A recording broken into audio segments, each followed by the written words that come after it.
प्रेम से बोलिए बाबा भोलेनाथ की जय। हर हर महादेव, हर हर महादेव। देखी माता बहन भाई बंधु जत्ते यूट्यूब फैमिली हमर छी, सब्सक्राइब छी, दर्शक छी, हम सब कियो के बहुत सुंदर खुशखबरी आवश्यक सूचना बहुत सुंदर वहाँ सब कियो के हम सुनावा जा रहल छी। हमारे चैनल सरिता गुरु बहन के नाम से यूट्यूब पर छले दीदी भैया से देखियो ई चैनल हमर मोनेटाइज भ गेल छन और 3 साल से चैनल हमर चल रहा है। लेकिन फर्स्ट पेमेंट हमर 19 तारीख के हमरा अकाउंट में आबि गेल। ओई पैसा के खुशी के हम अपना गुरु के स्वागत केलौं, चर्चा परिचर्चा केलौं। ढेर सारा बहुत हमार माता बहन इस चर्चा में आयल और ई महादेव के अपना चर्चा केलौं और ओई चैनल के नाम से हम बहुत बड़ा केक काटलौं। बहुत हमरा खुशी भेल दीदी जे हम एक घर के नारी, साधारण सिंपल हाउस वाइफ जकरा कहियो दीदी, जना गांव घर के माता बहन हमर जे चौका बर्तन, जे घर आंगन के झाड़ू पोछा काज करे छे तकरा वो हाउस वाइफ कहल जाय छे दीदी। आ से रहत हम अपन सोशल मीडिया पर हमरा नैहर सासुर भाई और अपन पति बहुत ढेर सारा हमरा सपोर्ट केलक जे हम अपना चैनल पर जुड़लौं और हम अपना भक्ति मार्ग से अपना महादेव के शिव गुरु के नाम से जुड़लौं और शिव चर्चा के माध्यम, शिव चर्चा के ओर बढ़लौं और हम अपना गुरु के भजन कीर्तन कथा कहानी सब डालल लगलौं और हम प्रोग्राम भी करे छी। जे गांव से अगर गुरु भाई बहन हमरा फोन करिया तो पहुँचे छी दीदी और हम चर्चा सेहो करे छी। तो देखियो वही चर्चा के माध्यम से यूट्यूब पर हमरा 22 पैसा आयल दीदी। तो पैसा के हम केक कटलौं, चर्चा केलौं, पूजा पाठ ढेर सारा कुछ केलौं और हम और बहुत खुशखबरी यहाँ के बतबै छी जे देखियो दीदी हम एहि चैनल से एकटा कार सेहो लेलौं जे हमरा पैसा जान आबैत रहत महीने महीने और ई कार के पैसा जे छै से भरपाई होइत रहते दीदी। तो त्या दुआरे देखियो दीदी अगर ये भक्ति भाव के चीज छे, किनको अगर इच्छा हुआ हम अपना शिव गुरु महादेव के याद करी, गुरु के भजन कीर्तन करी, चर्चा करी, तो सोशल मीडिया दीदी हमरा अहाँ के लेल बहुत फायदा छे, बहुत सुंदर चीज छे दीदी, बहुत बेस्ट छे। जो हम अहाँ घर से हर काज करे, चाहे जे गृहस्थ दीदी छी, हमार गांव घर के छी, चाहे बाद के काज है, घर के काज है, माल के है, चाहे जे भी है सारा करत दीदी अगर इच्छा हुआ तो अहाँ सोशल मीडिया पर जरूर अहाँ सबके जुड़ू। अहाँ सबके हम रिक्वेस्ट करे छी जे देखियो ऐसे कोई लज्जा नहीं छे दीदी, ऐसे कोई हानि नहीं छे, कोई बुरा नहीं छे, ई भक्ति के चीज छे। महादेव के याद भी करबे, भगवान के नाम भी ल लेबे ही मार्फत और अहाँ देखियो सोशल मीडिया पर अहाँ के दुनिया भर ढेर सारा लोग जान लगत दीदी, पहचान लगत और अहाँ जे यूट्यूब कंपनी से पाई भी कमा लगबे और घर के काज भी करबे दीदी।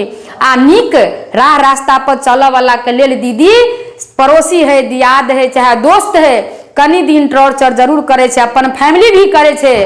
कतेक दीदी माता बहन के तो अपन पति भी सपोर्ट नहीं करे छे, सास ससुर नैहर सासुर सब दबाव दे छे। लेकिन दीदी अगर जब मुसीबत आवे छे, समय आवे छे, तखन जे अहाँ 2 रुपया अगर किनको से मांगियो नैहर सासुर जाकर कोई दोस्त यार से, तो अहाँ के समय पर देत न देत तो कहत हम तोरा देने छियो, हमरा से तू फन्ना दिन दे दिहे।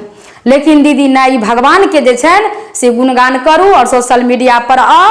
हम अहाँ सबके यह रिक्वेस्ट करब, ये बहुत सुंदर चीज है, अहाँ के दुनिया देखत जानत पहचानत। और जे आदमी अहाँ के जे छे से बुरा सोचने रहते, जे अहाँ के बुरा करने रहते, से आदमी काल्हि भन अहाँ के नाम से गुणगान करत, अहाँ ल पहुँचत। त्या द्वारे भगवान के अपना शिव गुरु के चर्चा से होए, भक्ति भाव से होए। ई नहीं शरमाई के छे जे हमरा गीत गावल और जे छे से भगवान के चर्चा भजन कैल नहीं है, हमरा पास में गला नहीं है, कला नहीं है। ई कोई जरूरत नहीं छे दीदी, हमरा पास में गला कला नहीं छे तो हम कला गला रहते तहने सोशल मीडिया पर आबि सकै छी। नहीं जना हम अहाँ तरह तरह के किचन में खाना बनबै छी, घर के काम काज करे छी, बच्चा के स्कूल भेजे छी, बस्ता पैक करे छी, लंच दे छिए, चाहे बच्चा साथे खेल करे छी, चाहे कतौ घूमे ले जाए छी दीदी, कोई भी जगह अपना खुशी में एंजॉय मौज मस्ती कर। तो कोई चीज़ अहाँ करते रहो, आ वीडियो अहाँ बनबैत रहियो, ब्लॉग टाइप के, रील्स टाइप के, आ सोशल मीडिया से अहाँ जुड़ू, चैनल पे बना लिया और डालते रहियो। तो देखियो दीदी अहाँ के समय भी पास छै और काम भी हेतै आ सोशल मीडिया से जे बेनिफिट हेतै फायदा हेतै वो अलग से भ जेतै। तऽ हमरा अहाँके लेल दीदी जे लेबर क्लास के छै, जे जन मजदूर छै, जे मिडिल क्लास के आदमी के लेल नहीं छै नौकरी, टीचर नहीं बनलो, डॉक्टर इंजीनियर नहीं बनलो, तो सबसे सुंदर देखियो दीदी खुशखबरी सोशल मीडिया। सोशल मीडिया पर हम अहाँ जे तरह से जुड़ऽ चाहबै, जे लाइन से जुड़ऽ चाहबै, सब सही छै दीदी, कोई गलत नहीं छै। कुछ सही ई नहीं शरमाई के छै जे हाँ कोई गीत से आगे बढ़ गेले, कोई रील्स से आगे बढ़ गेले तो हमरा अहाँ के ब्लॉग्स बनबे के छै ना। जे हम देखियो ये है दोस्तों हम खाना बनेलिए, देखियो कते सुंदर साग सब्जी बनेलिए या अगर वह क के दीदी रेगुलर रहबे, परमानेंट रहबे, सारा दिन सब दिन एतबे क के डालते रहबे तो देखियो दीदी अहाँ के 6 महीना ज़्यादा टाइम नहीं लागते। 6 महीना में अहाँ के सोशल मीडिया से की मैसेज आबि जेतै, अहाँ के अलग जिंदगी बदल जात, अलग खुशी आबि जात दीदी। तै दुआरे जे छै से एहिमे दोसर के बात सुनै के नहीं छै जे कतौ हम ककरो बुराई कर रहल छी, कतौ बेकार हम अपन टाइम पास कर रहल छी, कोई दोस्त के साथे हम जे छै से बतिया रहल छी, नहीं अपन काम काज से मतलब दीदी। और देखियो सोशल मीडिया पर जाबे दोसर ठाम टाइम बर्बाद करब ताबे अहाँ ए चैनल पर सोशल मीडिया पर काज करब तो हमरा अहाँ के दिन दुना रात चौगुना हेतै दीदी, अपना जिंदगी में मस्ती रहब। और रहले दीदी देखियो एहि दुआरे हम अहाँ सबके बताबै छी, कहै ले जा रहल छी, कहै रहल छी दीदी जे हमर एगो चैनल से तऽ पेमेंट आबि रहल है सरिता गुरु बहिन से, आ दोसर चैनल मिथिला शिव चर्चा दीदी हम 20टा वीडियो हमर ओहि पर अपलोड छै, आ एकटा वीडियो दीदी देखियो हमर 5 लाख रीच भए गेलै, एकटा वीडियो से हमर फेर आबि गेलै मोनेटाइज के ऑप्शन दीदी। तऽ हमरा दिसंबर छी, जनवरी आबैत आबैत फेर ई मिथिला शिव चर्चा नाम से जे छै हमर चैनल उ मोनेटाइज भ जेतै दीदी। और हमर छोटा बेटा के छै एगो चैनल छोटा प्रिंस डांसर, एगो बड़का बेटा छै हुनको छै चैनल राज ब्लॉग।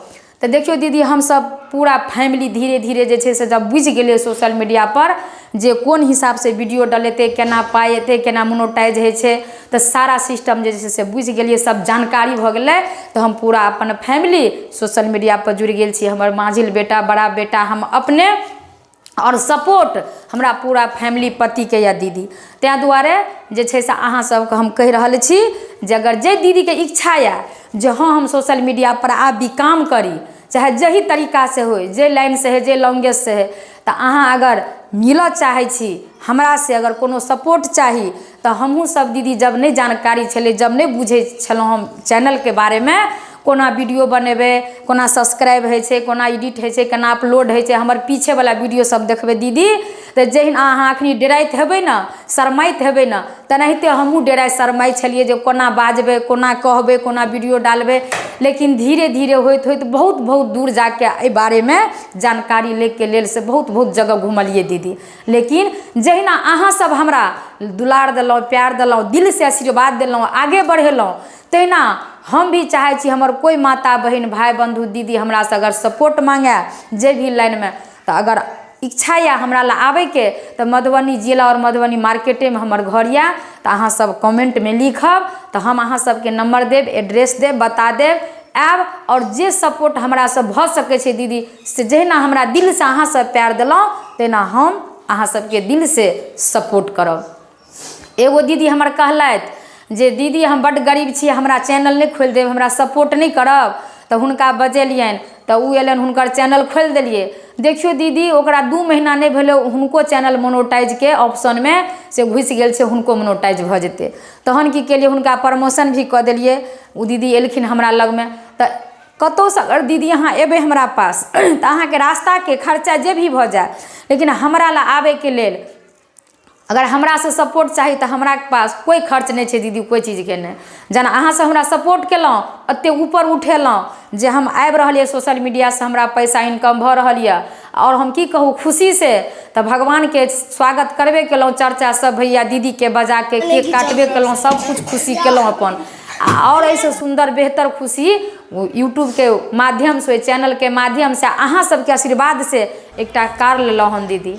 तै दुआरे जे छै से अहूँ सब दीदी एहि सोशल मीडिया पर जुड़ू, आ लजाई के शरमाई के नहीं छै। चाहे हमर देहात के दीदी छी, गाँव के छी, चाहे शहर के छी, अगर जे घर के दीदी छी, घर हाउस वाइफ छी, तो सोशल मीडिया पर आओ जुड़ू। और सोशल मीडिया जे छै हमरा अहाँ के लिए बहुत बेहतर छै, बहुत सुंदर छै दीदी। और विशेष बात, अगर जिनका इच्छा या हमरा तक पहुँचे के तो कमेंट करब दीदी। बहुत बहुत अहाँ सब के हम धन्यवाद, कोटि कोटि नमन करै छी दीदी। प्रेम से बोलिए बाबा भोलेनाथ की जय, मैया पार्वती की जय।